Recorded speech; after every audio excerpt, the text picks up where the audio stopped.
व्यक्ति कौन हो सकता है? मनुष्य हो सकता है क्या?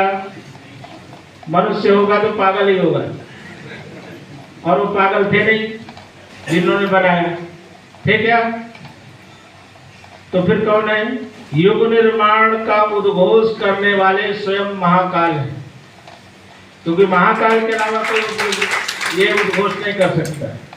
तो ऐसे महाकाल के संगी सहचर बन करके हम उस योजना के अंग अवयव बन करके उस धारांश के साथ जुड़ करके उनके संदेश को जन जन तक पहुंचाने का काम डाकिये के रूप में, पोस्टमैन के रूप में, कि ये अखंड ज्योति युग शक्ति प्रज्ञा अभियान पाक्षिक पत्रिका है, आपके नाम से आई है और आपके लिए क्या लिखा है आप जानो। एक किताब उनको दे दीजिए और बोलिए इस किताब में जो लिखा है वो आपके लिए लिखा है।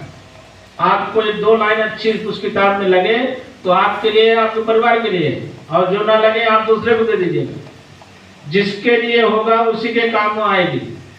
हम भले ही 500 सदस्य बना लें, लेकिन वो 500 में से जो सक्रिय वही हो पाएंगे जिनकी समझ में आएगी, और भगवान जिसको चाहेंगे वही इस योजना का अंग बन पाएगा।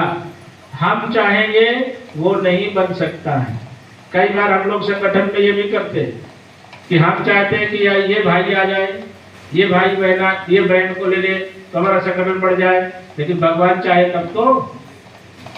भगवान जिसको चाहा है वही उसके संगठन का भागीदार अंग बनेगा और वही उनके काम को पहुंचाएगा। तो हम सब अपनी पात्रता को बढ़ाएं, श्रद्धा को बढ़ाएं, और हम सब का एक परम कर्तव्य है कि हम अपनी श्रद्धा को अपने द्वारा किसी दूसरे भाई बहन की श्रद्धा को कम ना होने दें। एक जिम्मेदारी सभी परिजनों की, हमारे द्वारा दूसरे की श्रद्धा टूटने ना पाए। कोई हमारा ऐसा व्यवहार ना हो कि दूसरे की श्रद्धा टूट जाए, वो सबसे बड़ा पाप लगेगा। और सबसे बड़ा पुण्य यही है कि हमारे द्वारा किसी की श्रद्धा बढ़ जाए। श्रद्धा बढ़ाना ही सबसे बड़ा हमारा काम है, और उसी का नाम है संगठन। संगठन का काम है श्रद्धा संवर्धन, श्रद्धा बढ़ाना और समर्पित होकर के उस श्रद्धा को सुनियोजन करना। श्रद्धावान लभते ज्ञानम, श्रद्धावान लभते पुण्यम। श्रद्धावान ज्ञान प्राप्त करते, श्रद्धावान पुण्य प्राप्त करते, श्रद्धावान अपने लक्ष्य को प्राप्त करते। बिना श्रद्धा के किया गया कोई भी कर्म व्यर्थ माना गया है। श्रद्धा नहीं है तो पूजन व्यर्थ है। 5 सुपारी चावल अक्षत खूब चढ़ाओ भगवान को, क्या मिलता है? भगवान अक्षत के भूखे। किसने दिया अक्षत हमको? भगवान ने। त्वदीयम वस्तु गोविंदम तुभ्यं समर्पये। और एहसान इतना करते हैं कि हे भगवान अपने आप को 1 बोरी चावल चढ़ाइए, 10 बोरी देना। तो भगवान ऐसे करेंगे क्या? चावल से कभी चावल बन सकता है क्या? और चढ़ाते वही है भगवान को। जो भक्ति वन टेक, भगवान कहते हैं पहले दो, और तो दे क्या रहे? चावल। चावल कभी उगता है क्या? अंकुरित होता है। धान होता है, उसके परिधान धान चावल बनता है। चावल चावल बना सकता है क्या? तो फिर धान चढ़ाना चाहिए भगवान को।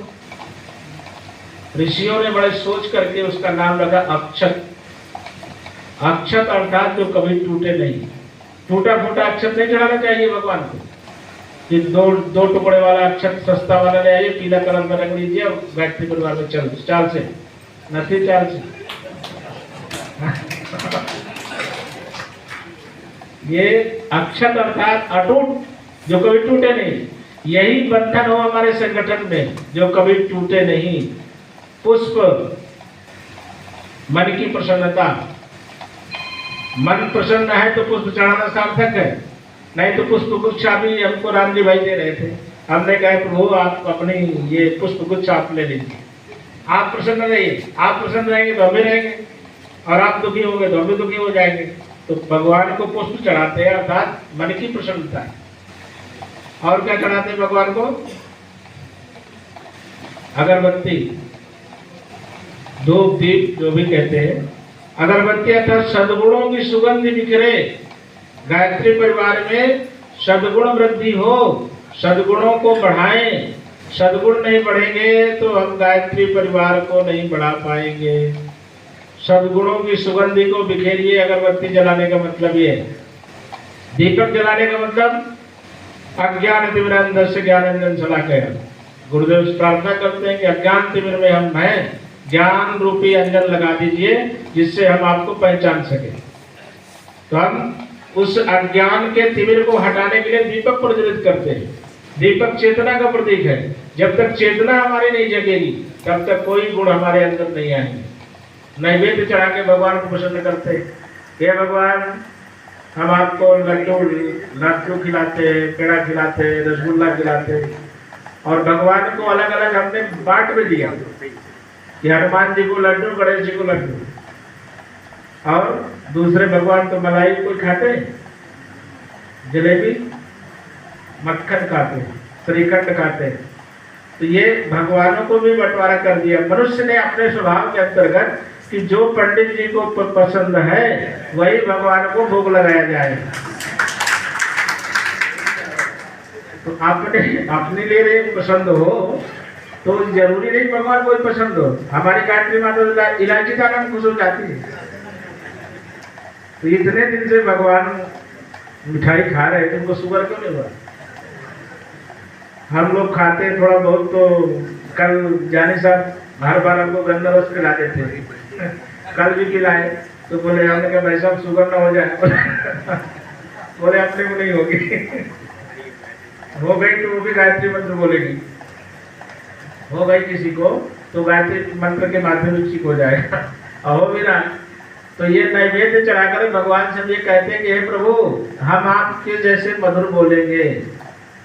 भगवान के पसंद क्यों जाते हैं? क्योंकि भगवान मुस्कुराते हैं। यदि भगवान गुस्सा करें तो उनके पास जाएंगे?